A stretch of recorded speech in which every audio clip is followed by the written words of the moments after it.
15 नवंबर 2020 America का mount Varman का इलाका, जहां पर पुलिस एक आदमी के घर पर पहुंचती है क्योंकि वहां पर पहुंचने से पहले पुलिस को एक सूचना मिली थी कि 4 लोग अपने घर से गायब हो गए हैं और उनकी छानबीन करते हुए पुलिस उस आदमी तक पहुंची थी। और उस आदमी के जब पुलिस घर में घुसी तब उन्होंने देखा कि उसके घर में चारों तरफ पत्तियां ही पत्तियां गिरी हुई हैं। वो सूखी पत्तियां उसके घर में चारों तरफ बिखरी हुई थी और तो और उसने प्लास्टिक के बैगों में भी वो पत्तियां भर के एक दीवार सी बना रखी थी, एक के ऊपर एक वो बैग रखकर। इसके बाद पुलिस वालों ने उस आदमी को गिरफ्तार कर लिया और उसे पुलिस स्टेशन में लेकर गए ताकि वो उससे पूछताछ कर सके।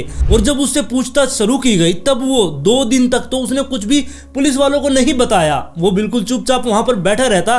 पुलिस वालों ने अपने सारे हथकंडे अपना लिए थे लेकिन वो बोलने का नाम ही नहीं ले रहा था। लेकिन 2 दिन के बाद पता नहीं क्या हुआ, वो अपने आप उसने पुलिस वालों को सब कुछ सच सच बता दिया। लेकिन पुलिस वालों को उसने जो 2 दिन बाद चुप्पी तोड़ी थी और पुलिस वालों को जो कुछ बताया था वो सुन के पुलिस वाले भी चौंक गए थे। उसने इतनी भयानक चीज बताई थी जिसे आप लोग भी सुनेंगे तो आप भी दंग रह जाएंगे कि क्या सच में एक आदमी ऐसा भी कर सकता है। तो उस आदमी ने ऐसा क्या कर दिया था, तो आइए जानते हैं इस स्टोरी को पूरी तरह से। नमस्कार दोस्तों, मैं हूं अंकित और आज मैं फिर से हाजिर हूं आप सब लोगों के लिए एक और क्राइम स्टोरी लेकर। अगर आप इस चैनल पर नए हैं तो चैनल को सब्सक्राइब कर ले, वीडियो पसंद आए तो लाइक एंड शेयर जरूर करें। तो चलिए चलते हैं आज के एक और दिल दहला देने वाले एपिसोड पर।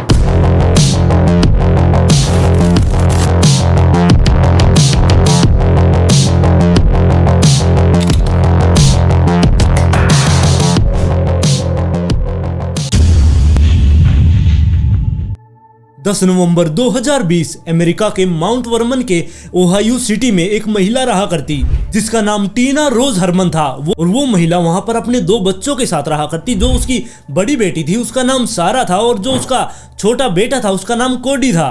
और टीना ने अपने पति से डिवोर्स ले लिया था जिसके बाद वो यहाँ पर आकर रहने लगी थी और वो अपने बच्चों को भी अपने साथ ले आई थी और यहीं पर इन तीनों ने रहना शुरू कर दिया था। ये यहाँ पर अपनी बहुत अच्छी जिंदगी काट रहे थे और वहीं पर टीना डेयरी क्वीन में काम किया करती। जब उसके बच्चे स्कूल से घर आ जाया करते तो वो अपनी जॉब पर चली जाया करती, मतलब कि उसकी शाम की शिफ्ट थी।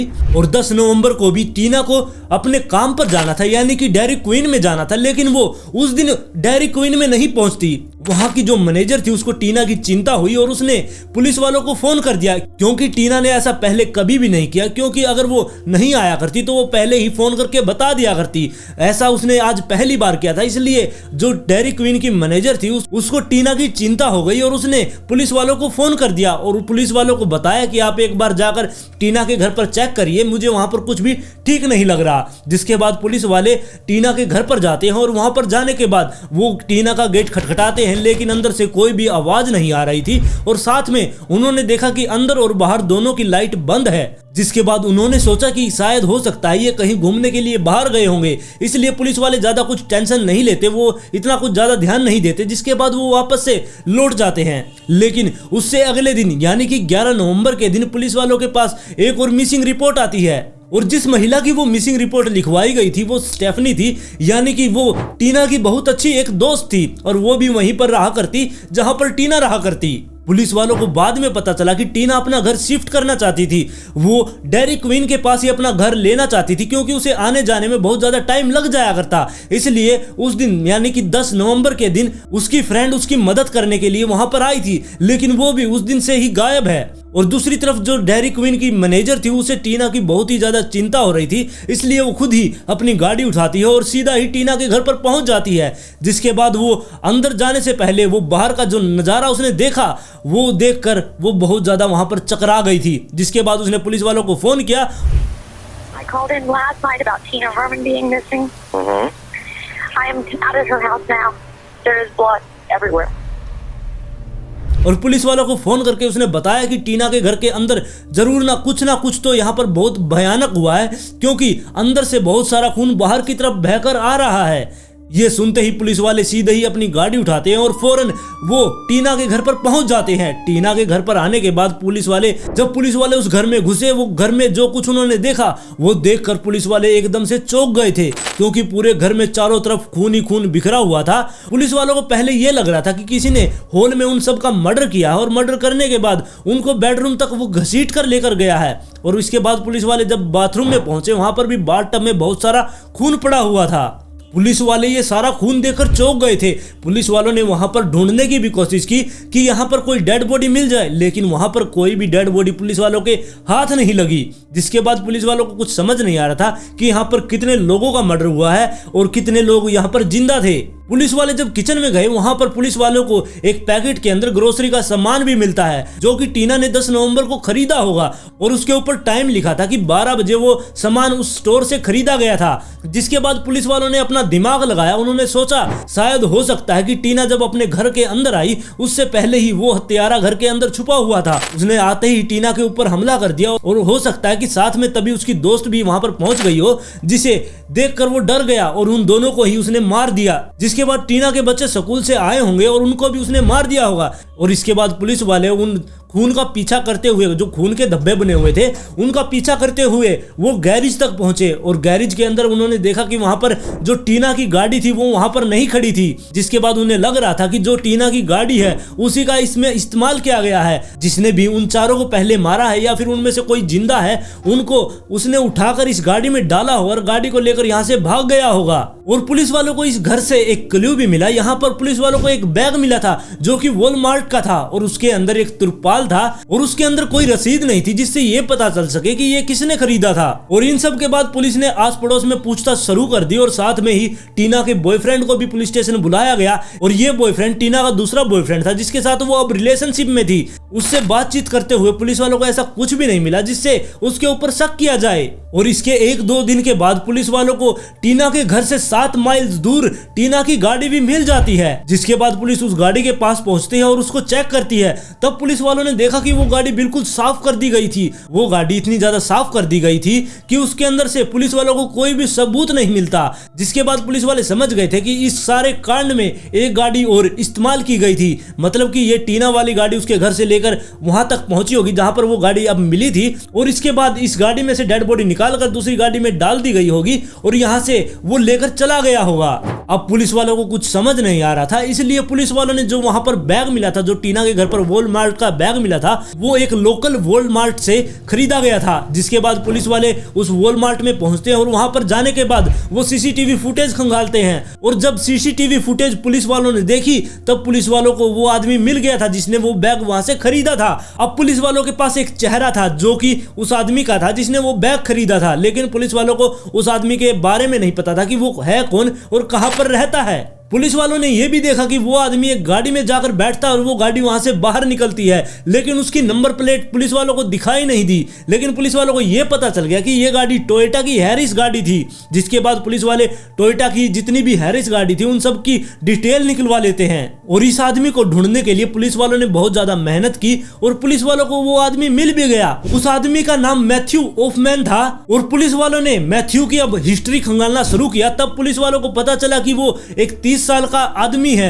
वो अपने माँ बाप के घर में रहा करता जो कि एप्पल वैली लेक के पास था। और पुलिस वालों के सामने इसका एक क्रिमिनल बैकग्राउंड भी आया। पुलिस वालों को पता चला कि सन 2001 में ये 6 साल के लिए कोलोराडो जेल में गया था क्योंकि इसने किसी के घर में लूटपाट की थी और उस घर को जला दिया था।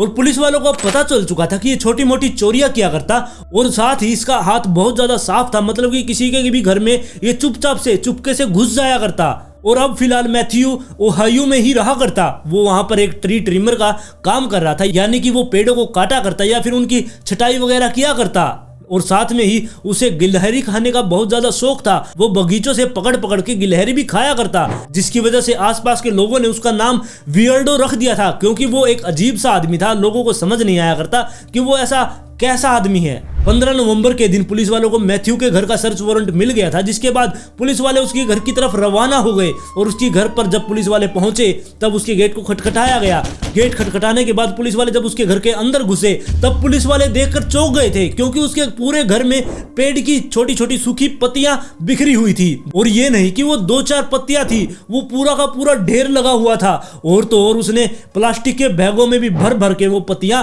वहां पर दीवार सी बना रखी थी। वो उसने कई फीट पूछे उन बैगों को एक के ऊपर एक बैग रखा हुआ था और वो एक पूरी दीवार सी उसने बना रखी थी। जिसके बाद पुलिस वाले चौंक गए थे कि ये सब है क्या, ये यहाँ पर इन पतियों के साथ कर क्या रहा है। पुलिस वालों को देखकर मैथ्यू भी चौंक गया था। पुलिस वालों को अब समझ आ गया था कि इसने जरूर यहाँ पर कुछ ना कुछ तो किया है जिसकी वजह से ये घबरा रहा है। पुलिस वालों ने वहां पर चेकिंग की, उन पतियों को हटाकर वहां पर जितनी भी वो पतियां थी उनको हटाया गया और जो वो बैग थे उनको भी खोल खोल कर देखा गया, लेकिन वहां पर पुलिस वालों को कुछ भी नहीं मिला। लेकिन पुलिस वालों को यह शक जरूर था कि यहाँ पर जरूर कुछ ना कुछ गड़बड़ तो है, क्योंकि मैथ्यू की शक्ल उतरी हुई थी, वो बहुत ज्यादा डरा हुआ था। जिसके बाद पुलिस वालों ने अच्छी सी तहकीकात की। तब पुलिस वालों को एक अलमारी के पास एक डोर मिला जो कि सीधा बेसमेंट में जाया करता। पुलिस वालों ने फिर वो वहां का ताला तोड़ा और ताला तोड़ने के बाद पुलिस वालों ने देखा कि अंदर सीढ़ियां है जो कि बेसमेंट की तरफ जा रही हैं। जिसके बाद पुलिस वाले उन सीढ़ियों के सहारे नीचे तक पहुंचते हैं और बेसमेंट में वहां पर भी चारों तरफ पत्तियां ही पत्तियां गिरी हुई थी और साथ में ही वहां पर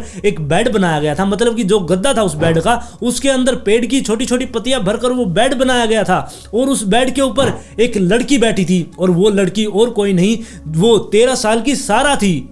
पुलिस वालों ने देखा कि सारा को वहां पर बांधकर बिठाया गया है। वो काफी ज्यादा कमजोर लग रही थी, ऐसा लग रहा था कि उसे काफी दिनों से खाना पीना नहीं दिया गया है और वैसे तो उसके शरीर पर कोई भी मारपीट के निशान नहीं थे और साथ में ही उसे एक डायपर पहनाया गया था। वो डायपर खुद ही बनाया गया था, मतलब कि हाथों से बनाया गया वो डायपर था।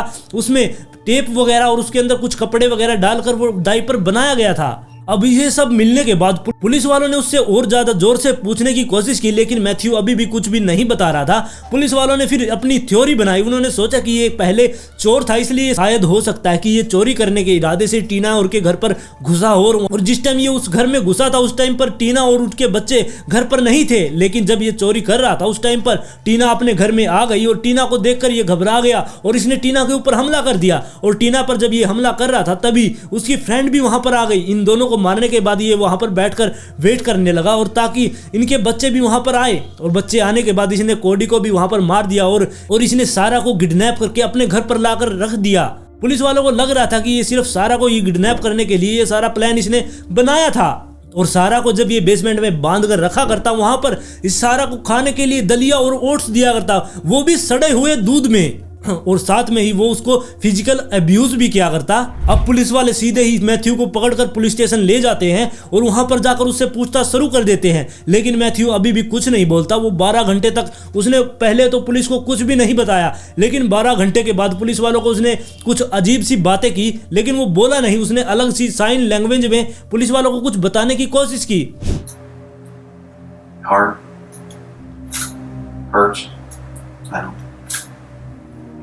I don't understand sign language, man. शायद हो सकता है कि वो ये बताने की कोशिश कर रहा था कि उसका दिल टूट गया था और इसके लिए उसने पता नहीं क्यों उन लोगों को मार दिया। और पुलिस वाले मैथ्यू पर अब जोर दे जा रहे थे कि ताकि वो उन्हें बता दे कि उसने वो 3 डेड बॉडी कहां पर छुपाई है, क्योंकि सारा ने ये तो बता दिया था कि उनकी तीनों की मौत हो गई है। उन तीनों को मैथ्यू ने मार दिया है, यानी कि जो सारा की माँ थी, उसका भाई था और जो उनकी पड़ोसन थी, उन तीनों को तो मैथ्यू ने मार दिया। लेकिन उनकी डेड बॉडी नहीं मिल रही थी जो कि पुलिस वाले उससे पूछ रहे थे। लेकिन मैथ्यू अभी भी चुप ही साधे हुए था, वो कुछ भी बताने के मूड में नहीं था। वैसे ही करके 2 दिन बीत जाते हैं। लेकिन जब 2 दिन के बाद उसने अपनी चुप्पी तोड़ी तब उसने पुलिस वालों को जो कुछ बताया वो सुनकर पुलिस वाले एकदम से दंग रह गए थे। उन्हें समझ नहीं आ रहा था कि उसने वो कैसे रिएक्ट करे इसकी बातों पर। मैथ्यू ने बताया कि वो उस दिन टीना के घर पर चोरी करने के इरादे से घुसा था और वो जब वहां पर चोरी कर रहा था तब टीना ऊपर से आ गई थी। वो उसको मारने की कोशिश नहीं कर रहा था, उसने बस उसको उसके सर पर कुछ बाहरी चीज मारी थी ताकि वो बेहोश हो जाए, लेकिन वो बेहोश नहीं हुई। जिसके बाद उसने 3-4 बारी और उसके सर पर हमला किया, जिसके बाद वो वहां पर खून में लथपथ होकर गिर गई। और तभी उसकी फ्रेंड भी वहां पर आ गई और उसकी फ्रेंड को देखकर वो एकदम से बुखला गया। उसको समझ नहीं आ रहा था कि वो अब क्या करे। उसने चाकू उठाया और उसकी फ्रेंड को भी उसने मार दिया, जिसके बाद तुरंत ही उसके बच्चे भी वहां पर आ गए थे। ये सब उसकी सिचुएशन आउट ऑफ कंट्रोल हो गई थी, उसे समझ नहीं आ रहा था कि वो क्या करे। उसने कोडी को भी वहां पर चाकू से मार दिया, जिसके बाद उसने सारा को उठाया और गाड़ी में रखा और सारी बॉडी को भी गाड़ी में रखा और वो लेकर उसे अपने घर पर पहुंचा। और आगे जाने से पहले डेंड्रोफिलिया एक सेक्सुअल कंडीशन होती है, मतलब कि इसमें आप पेड़ों के प्रति आकर्षित हो जाते हैं, उन पेड़ों के साथ आपका अलग सा जुड़ाव हो जाता है, आप उनके साथ लगाव सा रखने लगते हैं, उनके साथ ही बैठा रहना पसंद करते हैं। और ऐसा ही वो व्यक्ति था मैथ्यू ऑफमैन, जो कि पेड़ों से बहुत ज्यादा प्यार किया करता। वो सारा दिन पेड़ पर ही बैठा रहा करता। जो उसके अड़ोस पड़ोस के लोग हैं उन्होंने भी बताया कि वो कई बार पेड़ों पर कई कई घंटों तक वहां पर बैठा रहा करता और साथ में वो पेड़ पर बैठकर ड्रग्स भी लिया करता और इसीलिए उसने अपने घर में वो पेड़ की पत्तियां इकट्ठा की हुई थी। इन सब के बाद मैथ्यू पुलिस वालों को कक्यूजिंग वाइल्ड लाइफ एरिया में लेकर गया। ये इलाका जहां पर मैथ्यू रहा करता वहां से 15 मिनट की दूरी पर था। वो एक ऐसी जगह थी जहां पर चारों तरफ बहुत ज्यादा पेड़ लगे हुए थे। लोग वहां पर पिकनिक मनाने के लिए आया करते और उन्हीं में से एक पेड़ जो कि 60 फुट लंबा था, उसके पास मैथ्यू पुलिस वालों को लेकर जाता है और उस पेड़ की तरफ वो इशारा करता है और पुलिस वालों को बताता है कि ये पेड़ अंदर से खोखला है। और मैथ्यू ने पुलिस वालों को बताया कि उसने पहले तो उन लाशों को यहाँ पर काटा और काटने के बाद एक एक टुकड़े को उसने इस पेड़ के अंदर डाल दिया। यह सुनते ही पुलिस वाले भी एकदम से चौंक गए कि ये पागल आदमी क्या कह रहा है। अब पुलिस वालों को समझ नहीं आ रहा था कि वो इस पेड़ के अंदर से उन डेड बॉडीज को बाहर कैसे निकाले। पुलिस वाले चाहते थे कि उन डेड बॉडीज को कोई भी नुकसान ना पहुंचे, इसलिए पहले पुलिस वालों ने उस पेड़ को ही कटवा दिया, जिसके बाद पुलिस वालों ने आराम से उन डेड बॉडीज को बाहर निकाल लिया।